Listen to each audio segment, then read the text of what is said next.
Welcome to Literary Journeys with River.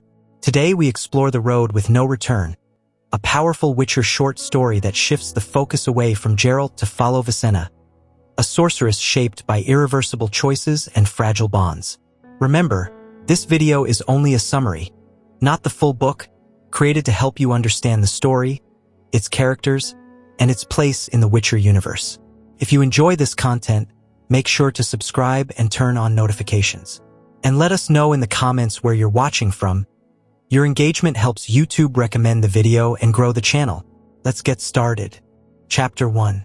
Visenna finds a wounded man at a forest crossroads. He calls himself Korin and is bleeding from a poorly wrapped injury.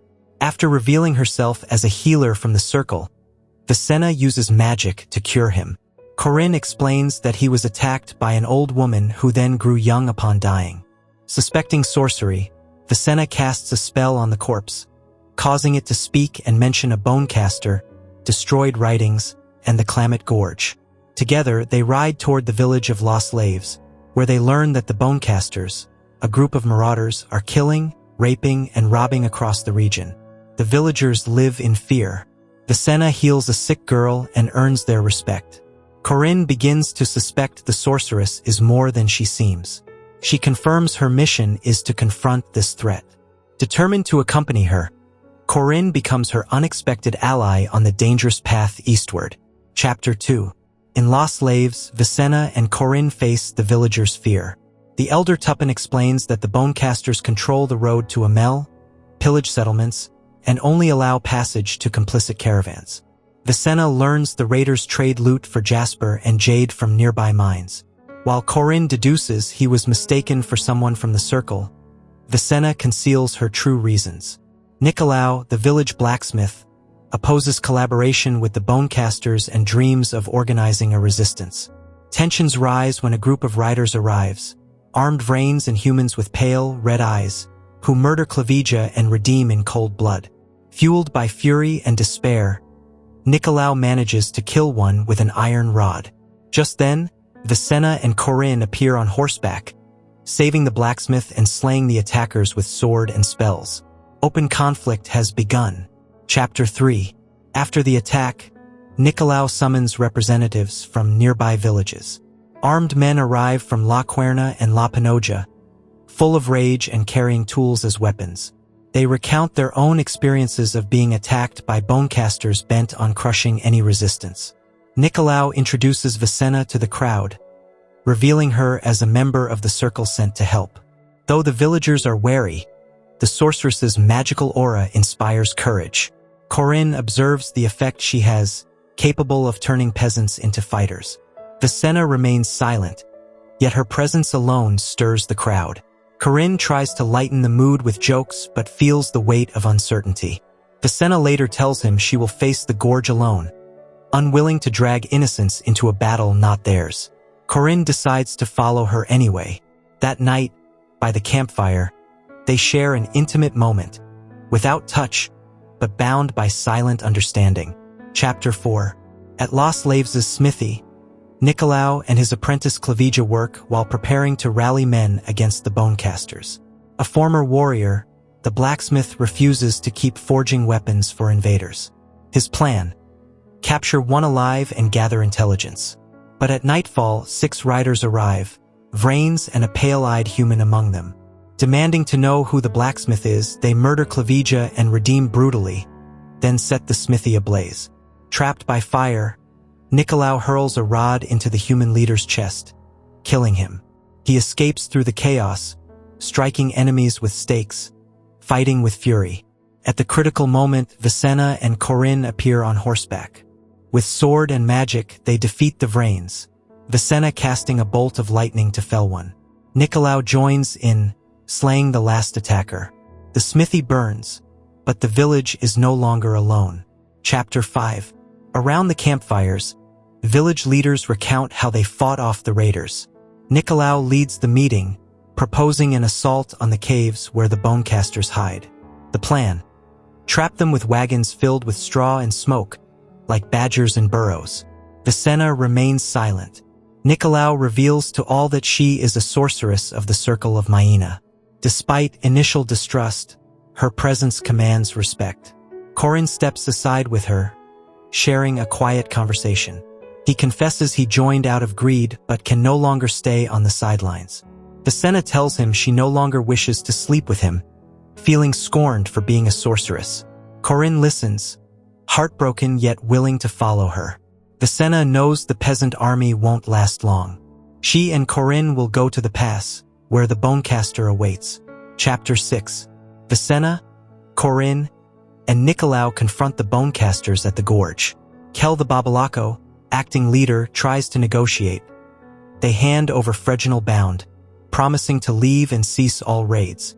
Though Nicolau hesitates, Visenna casts a prophetic spell, declaring that any who return will die. Her presence instills fear. Kel recognizes her identity, revealing he had opposed attacking her. He confesses that Freginal dreamed of world domination through a monster guarding the pass. Tension rises, but the riders withdraw silently, keeping their weapons, escorting a cart filled with treasure. The peasants demand vengeance, but Nicolau restrains them. Korin and Visenna watch the enemies vanish without looking back. As Kel leaves, he casts one final ambiguous glance at Visenna. The confrontation ends without bloodshed but leaves a lingering threat. The real danger still lies hidden in Klamath Gorge. Chapter 7. Inside the caves, Korin and Visenna find corpses and a hoard of gems, furs, and stolen weapons. They discover Freginal, bald and tied, who admits knowing Visenna. She uncovers the circle's stolen scrolls, brimming with dangerous spells and curses. Freginal, defiant, refuses to reveal the binding spell for the bonecaster, knowing the monster is invulnerable without it. He claims the circle only protects its own financial interests and accuses Visenna of being a tool of that system. The druid denies acting for the common good and threatens to hand him to the villagers. Intimidated, Freginal agrees to cooperate. They take him to Bear Ravine, the gateway to Klamath. Along the way, they encounter bones, broken wagons, and devoured corpses. Tension builds until Freginal betrays them, striking Visenna and wounding Korin before escaping. He unleashes the monster. The ambush is sprung. The bonecaster awakens. Chapter 8. As Visenna lies wounded and Korin struggles to move, the bonecaster appears.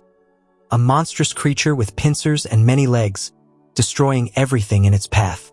Freginal flees but is slain by Nicolau with a brutal axe blow.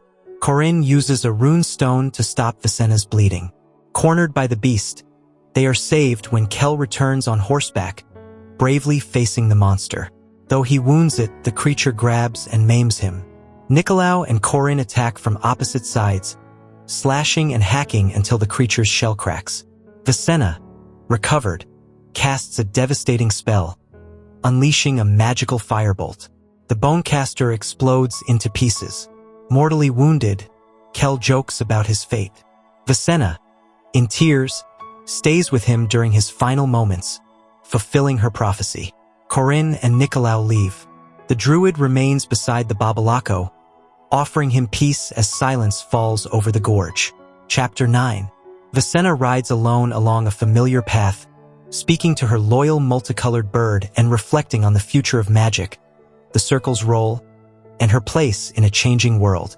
Though she claims no regrets, Freginal's accusations and Korin's judgmental gaze still weigh on her. Deeper into the forest, the bird senses something. At the crossroads, Visenna finds Korin waiting, leaning against the same post from the beginning. Their joy is unmistakable. Korin, with his humor intact, feigns annoyance over the lack of a formal farewell. Visenna listens, watches him, and ends up in his arms. Their reunion ends with a kiss, witnessed by the bird from above. Visenna winks and tells it not to tell anyone. Her decision is made. She has chosen to stay with Korin. From now on, they walk a path from which there is no return. This brings us to the end of the road with no return. A story where choices matter more than spells and love does not save, but it stays. Thank you for joining this literary journey. If the summary helped you, don't forget to subscribe, like, and share it with someone interested in the deeper roots of the Witcher universe. Now tell us in the comments, Do you think Visenna truly chose her path? Or was it decided the moment she stopped walking alone?